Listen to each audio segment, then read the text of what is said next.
जय भीम मित्रांनो, मी देवेंद्र इंदुरकर पुन्हा एकदा आपल्या सर्वांचं स्वागत करतो माझ्या चॅनलवर, ज्याचं नाव आहे बाबासाहेब 973. मित्रांनो, तुम्हाला खरंच मनापासून असं वाटत असेल की गौतम बुद्धाचं बाबासाहेबांचं तत्त्वज्ञान जास्तीत जास्त लोकांपर्यंत पोहोचलं पाहिजे, तर या चॅनलला सबस्क्राईब करा, लाईक करा, शेअर करा, कमेंट करा. कारण असे केल्याने यूट्यूब हे व्हिडिओ हे तत्त्वज्ञान जास्तीत जास्त लोकांपर्यंत पोहोचवते. ठीक आहे, तर चला आपण वळूया आपल्या अभ्यासाकडे.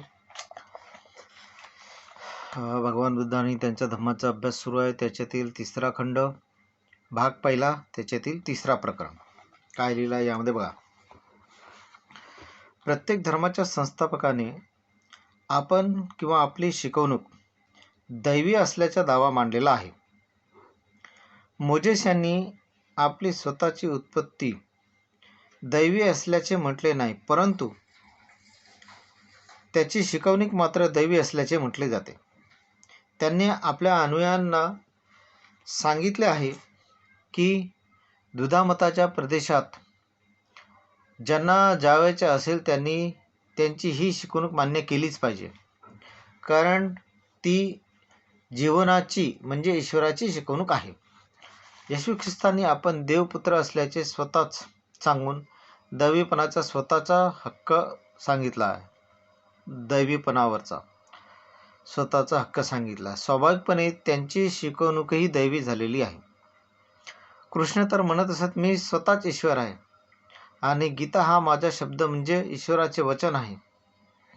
भगवान बुद्धांनी आपल्या शासनासंबंधी किंवा स्वतःसंबंधी कधीही असा दावा मांडला नाही. ते तर असे म्हणत असत की स्वतः इतर माणसासारखे असून त्यांचा संदेश म्हणजे एका माणसाने दुसऱ्या माणसांना दिलेला संदेश आहे, असे म्हणत असत. बघा, आपला संदेश प्रमादरहित आहे असे त्यांनी कधीच म्हटले नाही. हे बघा, हा महत्त्वाचा वाक्य आहे. प्रमादरहित आहेत असे त्यांनी कधीच म्हटले नाही. ते म्हणतात, माझा संदेश म्हणजे माझ्या मताप्रमाणे मुक्तीकडे जाण्याचा एकमेव सत्य मार्ग आहे. त्याचा आधार म्हणजे जगातील सर्व माणसाच्या संबंधीचा सारखाच अनुभव होय.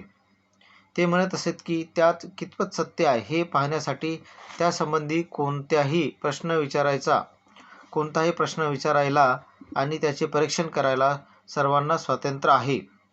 बघा, इतर कोणत्याही संस्थापकाने आपल्या धर्माच्या अशा प्रकारची कसोटी लावण्याचे आव्हान दिलेले नाही. म्हणजे तुम्हाला वाटत असेल की तुम्ही चेक करा, मी जे म्हणतो ते खरं आहे की खोटं आहे ते चेक करायला सांगत आहे गौतम बुद्ध, पण इतर कोणत्याही धर्मामध्ये असं म्हटलेलं नाही आहे. अशा पद्धतीचे या चॅप्टरमध्ये लिहिलेलं आहे बाबासाहेबांनी.